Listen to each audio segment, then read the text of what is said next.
आप मेरे पीछे एक सुंदर सी चित्रकारी देख रहे होंगे। ये जो रूम है, ये रूम एक पुस्तकालय का है। और यहाँ पे बात करते हैं तो ये जगह है पूर्णिया जिला अंतर्गत जलालगढ़ प्रखंड का चक पंचायत का ये पुस्तकालय भवन। अब पुस्तकालय भवन पहले क्या था कि एक नॉर्मल सा एक कमरा था। यहाँ पे कुछ जो है, जब यहाँ के जिलाधिकारी कुंदन कुमार थे तो उन्होंने एक मुहिम चलाई थी कि हर सरकार भवन या पंचायत भवन में एक पुस्तकालय भवन होना अनिवार्य है, क्योंकि बच्चे जो है उनका मानसिक विकास जो हो पुस्तकालय में बैठने से, वहाँ पे कुछ अलग अपने जो सिलेबस से हट के कुछ किताबों को पढ़ने के बाद जो है कुछ नया सीखने को मिलता। इसी उद्देश्य से उन्होंने एक मुहिम चलाई थी। उस मुहिम के तहत जो है जगह जगह पुस्तकालय भवन हो गए। और कहीं न कहीं आज आपको एक सुंदर सा पुस्तकालय भवन यहाँ देखने को मिलेगा। जरा कैमरे को घुमा दीजिएगा, चारों तरफ दिखाइए, क्या सुंदर सा नजारा है। यह पुस्तकालय भवन चक का जो है बिहार सरकार भवन का कार्यालय है। उसी के अंदर यह जो है सुंदर सा कमरा बना हुआ है।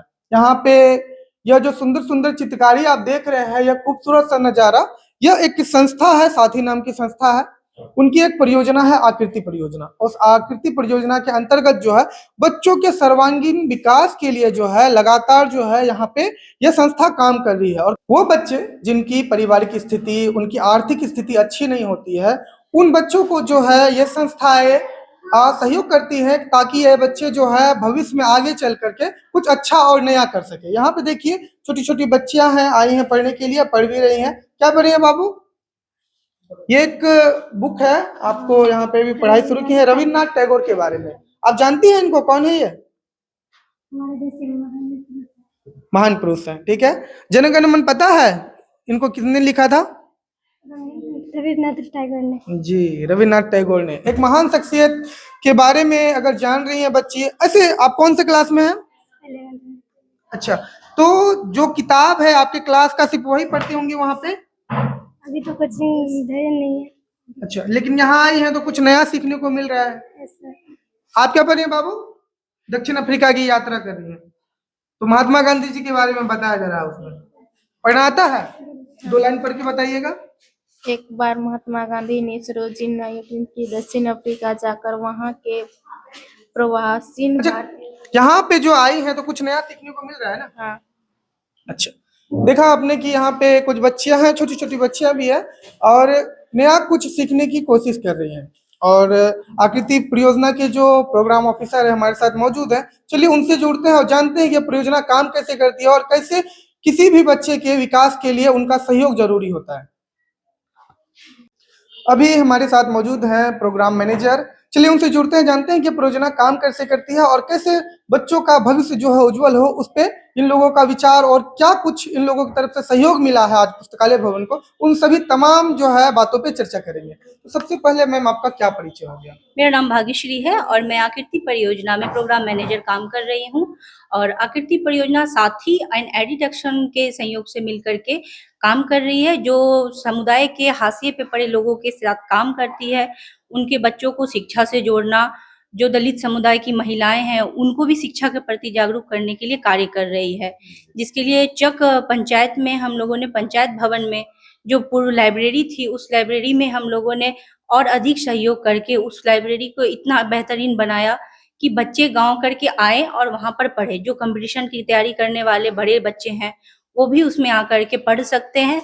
और हमारी संस्था लगातार इसके लिए कार्य कर रही है कि किस तरह बच्चों को लेकर के हम आगे बढ़े। ये एक सिर्फ ये पुस्तकालय भवन था, जहां तक मैंने भी इसको पहले विजिट किया है, देखा था कि यह खाली सा एक कमरा था।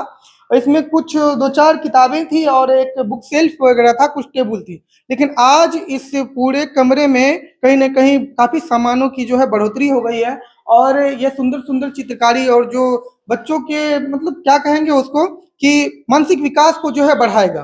कहीं न कहीं एक अच्छा वातावरण जो है, पॉजिटिव वातावरण यहाँ पे खुल के सामने आया है। तो क्या ये सहयोग जो है आप लोगों की तरफ से मिला है? बिल्कुल, ये सहयोग हम लोगों की तरफ से किया गया है, ताकि बच्चे जब लाइब्रेरी पढ़ने को आए तो महापुरुषों की चित्र देख करके, उनकी आवाज़ों को सुन करके बच्चों के मन में भी ये भावना उत्पन्न हो कि कल को हम भी बड़े होकर के महापुरुष बनने के काबिल हैं। जी। तो आप लोगों ने आज जो यहाँ पे जो क्या कुछ उपहार दिया है बच्चों को पुस्तकालय को क्या कुछ भेंट किया है, क्या बता सकते हैं कि क्या कुछ आप लोगों ने यहाँ सहयोग किया है? बिल्कुल, जैसे पहले यहाँ बच्चों के बैठने के लिए उचित सुविधा नहीं अच्छा, थी। ये जो टेबल है क्या ये आप लोगों की तरफ से जी, सहयोग में हमारी मिला है? संस्था के द्वारा ये प्रोवाइड किया संस्था गया ने है। क्या कुछ यहाँ पे कुछ नया किया है? संस्था ने सबसे पहले तो रूम के रिनोवेशन का काम किया, जिसमें पेंटिंग करवाना, फ्लोरिंग को बेहतरीन करवाना, ताकि बच्चे जब यहाँ पढ़ने आए तो उनका ध्यान उन खराब चीज़ों पर ना जाए, ताकि वो पढ़ नहीं पाए, उनके पढ़ने में बाधा ना आए।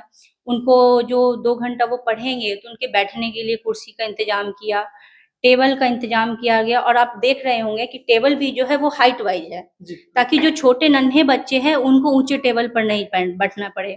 जो जिनके साइज के अनुसार है वो अपने साइज के अनुसार टेबल कुर्सी और का मान चुनाव लीजिए कि कोई करें। वयस्क अगर कोई स्टूडेंट आता है तो उन लोगों के लिए बड़ी टेबल है, और जो उनके लिए बच्चे बड़ी टेबल है। एडजस्ट कर सकते हैं उनके लिए जो है यहाँ पे उनके बैठने के लिए जो है साधन वो बिल्कुल यहाँ पे उपलब्ध है। तो ये लोगों जब बच्चों को जानकारी चाहिए, अभी मान लीजिए कि कोई बच्चे नए हैं, अगर पूछेंगे तो यहाँ पे शिक्षक उपलब्ध है? हाँ, यहाँ पर नीरज लाइब्रेरियन है, जो कि सरकार के द्वारा ही यहाँ पर नियुक्त किए गए हैं, जी। और वो बहुत बेहतरीन तरीके से इस कार्यक्रम को चला रहे हैं। कहीं न कहीं उनको भी इस कार्य में बहुत मदद मिली है, ताकि वो बच्चों के साथ जब 2 घंटा, 4 घंटा समय बिताएँ, तो उनके पास उचित सामग्री रहे कि बच्चों को वो अच्छे से समझा सकें। अच्छा, बस थोड़ा-सा जानना चाहूँगा कि साथी जो है संस्था है और जो परियोजना है उसके अंतर्गत ही ये चलती है ना आकृति परियोजना? बिल्कुल, साथ ही एक किन क्षेत्रों में काम कर रही है आकृति परियोजना?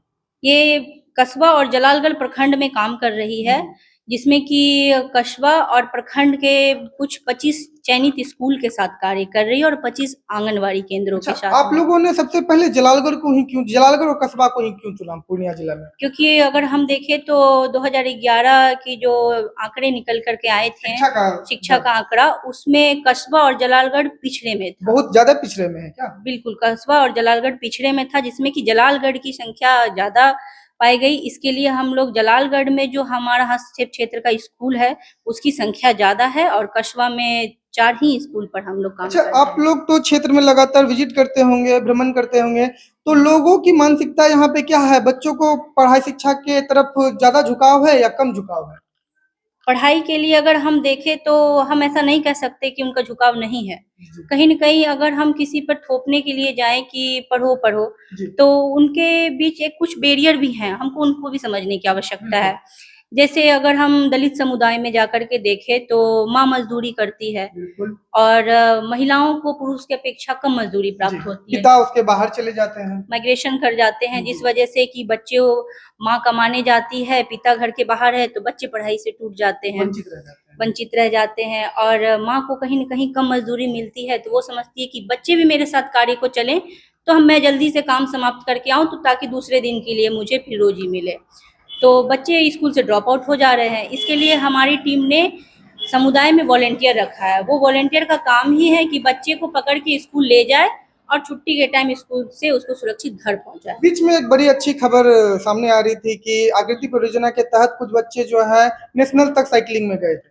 जी, हम लोगों ने बच्चों को नेशनल में जाने के लिए भी सपोर्ट किया है बहुत, और सौंठा मध्य विद्यालय में हम लोगों ने स्पोर्ट इंडोर सेंटर बनाया है, जिसमें समुदाय के जो दलित वर्ग के, गरीब वर्ग के बच्चे हैं, जो खेल सामग्री एफर्ट नहीं कर जो सकते हैं, पिछड़े हैं, एफर्ट नहीं कर सकते हैं, खरीद नहीं सकते, उनको भी एक प्लेटफॉर्म मिला कि बच्चे वहाँ आकर के स्वतंत्र रूप से सीखें, और जिला लेवल में, राज्य लेवल पे, नेशनल लेवल पर जाकर के एक नया इतिहास रचने का इतिहास रच सके। सिर्फ पढ़ाई ही नहीं, बच्चों के आगे भविष्य के लिए उनको जिस प्लेटफॉर्म की आवश्यकता है, हम लोग ये पूरी करने की कोशिश कर रहे हैं। धन्यवाद मैम। अब मैं आप लोगों को दिखाता हूँ कि यहाँ पे जो तमाम तरह की जो है किताबें हैं, देख लीजिए कि यहाँ पे सिलेबस के आधारित किताबें भी हैं, और अगर बात करेंगे यहाँ पे तो कई लोग जो है यहाँ पे दान भी करते हैं क्या किताब। तो देखिए कुछ सरकार और संस्थाओं की तरफ से जो है किताबें यहाँ मिली हैं, और कहीं न कहीं यहाँ के लाइब्रेरियन नीरज जी हमें बता रहे हैं कि यहाँ पे जो है जो लोग जिनके पास जो पुरानी किताबें हैं, जिन्हें वो रद्दी समझ के बेच देते हैं या फिर किसी को दे देते हैं, अगर वो चाहते हैं कि उनकी किताबों से किन्हीं का भला हो सके, तो आप नीरज जी से संपर्क कर सकते हैं। वैसे तो हम डिस्क्रिप्शन बॉक्स में नीरज जी का नंबर दे देंगे। अगर आप वैसे भी अगर देना चाहते हैं दान में सहयोग, तो यह जो पता है जलालगढ़ प्रखंड का चक सरकार भवन है और यहाँ पे एक पुस्तकालय भवन है, सुंदर सा पुस्तकालय भवन यहाँ पे, जहाँ अभी कुछ बच्चे जो है पढ़ाई कर रहे हैं। अगर आपके किताबों से, आपकी पुराने किताबों से भी अगर किसी का भला हो सकता है तो आपसे भी आग्रह होगा कि उन किताबों को किसी को बेचे नहीं या ऐसे किसी को नहीं दे दे, यहाँ पुस्तकालय में दे, ताकि जो है छोटे छोटे बच्चों या जो बड़े बच्चे हैं जो जरूरत के काबिल हैं, क्या यहाँ पे जो कुछ किताबें हैं रजिस्टर करा के घर भी ले जा सकते हैं क्या? जी, जो पढ़ना चाहे घर में जाकर रजिस्टर करा के ले जा सकते हैं। और फिर तय सीमा होती है, अगर तय सीमा के बाद जाएंगे तो शुल्क वगैरह भी लगता है? नहीं, निःशुल्क यहाँ पे है। निःशुल्क है। हाँ, आप लेकिन एक तय सीमा में ही आपको हाँ, एक सप्ताह हुआ चाहे 10 दिन ला के जमा कर दीजिए, फिर दूसरा किताब ले जाइए, फिर उसी किताब को दोबारा पढ़ना हो तो फिर दोबारा रिसीव करा लीजिए। जी। तो नीरज जी ने जैसा बताया कि अगर किताबें चाहिए घर पे ले जाके पढ़ने के लिए तो आप लाइब्रेरी से सहयोग करिए। क्या यहाँ पे सदस्य वगैरह भी बनना पड़ता है क्या? जी, सदस्य मतलब लाइब्रेरी का जो है सदस्य नहीं, वगैरह भी बनना पड़ता है? ऐसे तो कुछ खास नहीं, सिर्फ स्टूडेंट सब के लिए है। जो बच्चा आते हैं डेली पढ़ने, उनका रजिस्टर मेंटेन करते हैं, अटेंडेंस डेली का बनाते हैं। और कुछ बुजुर्ग लोग भी चाहेंगे तो ले जाके पढ़ने के लिए, वो सिर्फ रजिस्टर मेंटेन कराते हैं हमको, कॉपी रखें अलग से, और उनको कोई दिक्कत नहीं है, सदस्य नहीं भी बने, पढ़ सकते हैं। धन्यवाद नीरज जी। देखिए, एक बात तो कहना चाहूँगा कि अभी प्रोग्राम मैनेजर से हमारी बात हुई थी। उन्होंने कहा कि कस्बा और जलालगढ़ में कहीं न कहीं पूर्णिया जिला में शिक्षा का स्तर जो है काफ़ी कम है और देखने और सोचने वाली बात है कि कम से कम बच्चों को पढ़ाने में अगर सहयोग नहीं दिया जाए तो कहीं न कहीं हमारी शिक्षा का स्तर जो है दिन प्रतिदिन जो है गिरता ही चला जाएगा। और अगर ऐसी व्यवस्थाएँ हर जगह अगर उपलब्ध हैं तो मैं भी यही कहना चाहूँगा कि जाइए, कृपया कर इनका जो है फ़ायदा लीजिए। कम से कम ये फ़ायदा आपके भविष्य के अच्छे निर्माण को जो है तय करेगा। तो आपने देखा कि एक सुंदर सा पुस्तकालय भवन दिखाया, एक परियोजना कैसे काम करती है और कैसे छोटे बच्चों से लेकर के बड़े बच्चों के विकास के लिए भी यहाँ पे काम कर रही है। तो इन्हीं सारी तमाम खबरों के लिए हमारे साथ बने रहिए, देखते रहिए कोसी सीमांचल न्यूज़। खबर अगर अच्छी लगी है तो हमें ज़रूर लाइक, फॉलो और सब्सक्राइब कीजिएगा। धन्यवाद।